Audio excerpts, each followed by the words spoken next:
Joe Biden, the man coordinating the mission to remove Trump from the ballot, spoke in Valley Forge, Pennsylvania, about democracy today. Biden at an iconic Revolutionary War site commemorating January 6th, also known as Democrat Christmas, the annual tradition where Democrats exploit and exaggerate an unarmed riot on the steps of the Capitol for political gain. We've gotten used to it at this point.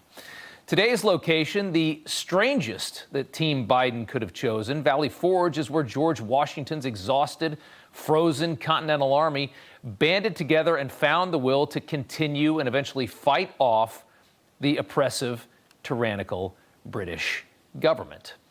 Joe Biden speaking at Valley Forge as he and his DOJ worked to ban the most popular candidate in America from the presidential ballot. That was just one of the many ironies of the day. Almost every single claim that Biden made today about Trump and MAGA Republicans was a clear projection. It was something to watch. Today, Joe Biden displayed his blatant political desperation, a humiliating, predictable, and very generic speech. Here is just some of it. A day forever shared in our memory because it was on that day that we nearly lost America. Lost it all. Today, we're here to answer the most important of questions. Is democracy still America's sacred cause? For the first time in our history, insurrectionists had come to stop the peaceful transfer of power in America. First time. Joe Biden said today with a straight face that we nearly lost it all on January 6th. He really said that. And that wasn't even the best part. Today, Joe Biden showed us the game plan for 2024, avoid the political consequences of imploding the country by fear-mongering his opponent as the most dangerous person who's ever walked the earth.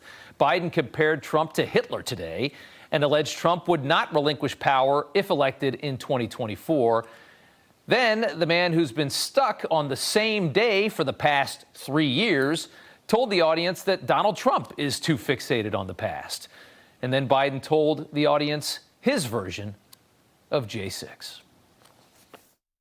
He told the crowd to fight like hell, and all hell was unleashed. An attempt to overturn a free and fair election by force and violence. One Capitol police officer called it a medieval battle. Trump's mob wasn't a peaceful protest. It was a violent assault. They were insurrectionists, not patriots. Unarmed insurrectionists shaking hands with cops inside the Capitol. Nowhere in Biden's description did he bother to mention that the gates had been opened by Capitol Police. Didn't mention the calls from Trump for a peaceful, patriotic march just before it began, really the last thing Trump said. The total lack of evidence of any kind of coordination, which would be needed for January 6th to actually be an insurrection. Biden didn't mention Trump's pleas on social media for the mob to disperse. Biden never mentions the fact that the J6 rioters were very forceful, in truth, very forceful, fighting with cops to get access into the Capitol, but once inside were remarkably calm, as we see in so much of the video that's now been released.